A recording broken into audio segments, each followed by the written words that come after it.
ஸ்ரீவைகுண்ட சட்டமன்ற உறுப்பினரான சமூக ஆர்வலர் அன்னை வி.ஜி. சரவணன் எம்.எல்.ஏ. அவர்கள் கடந்த 5 ஆண்டுகளுக்கும் மேலாக ஸ்ரீவைகுண்ட தொகுதி மற்றும் அதன் சுற்று வட்டார பகுதிகளில் உள்ள ஆதரவற்ற ஏழை எளியவர்களுக்கு இல்லம் தேடி இரவு உணவு திட்டத்தை ஏற்படுத்தி இரவு உணவு வழங்கி வருகிறார்.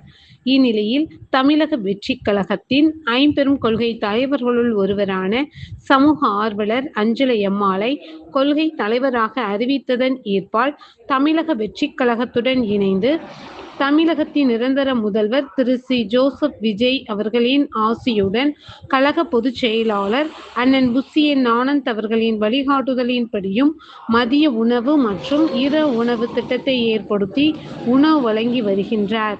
23/7/2026 அன்று ஸ்ரீவைகுண்டம், கோட்டைக்காடு, உண்டியலூர், ஏரல், கீழமங்கலக்குறிச்சி, சிறுதொண்டநல்லூர் ஆகிய பகுதிகளில் உள்ள ஆதரவற்ற ஏழை எளியவர்களுக்கு மதிய உணவும், அண்ணா நகர், கொட்டாரக்குறிச்சி, ஆறுமுகமங்கலம், அரசன்குளம், மாரமங்கலம், இடையர்காடு, தளவாய்புரம், சம்படி, சம்படி காலனி, மேலச்சம்படி மற்றும் அதன் சுற்று வட்டார பகுதிகளில் உள்ள ஏழை எளியவர்களுக்கு இரவு உணவும் தமிழக வெற்றிக் கழகம் தூத்துக்குடி மேற்கு மாவட்டம் ஸ்ரீவைகுண்ட சட்டமன்ற உறுப்பினரான சமூக ஆர்வலர் அன்னை வி.ஜி. சரவணன் எம்.எல்.ஏ. அவர்களின் சார்பில் அன்று 218 நபர்களுக்கு உணவு வழங்கப்பட்டது.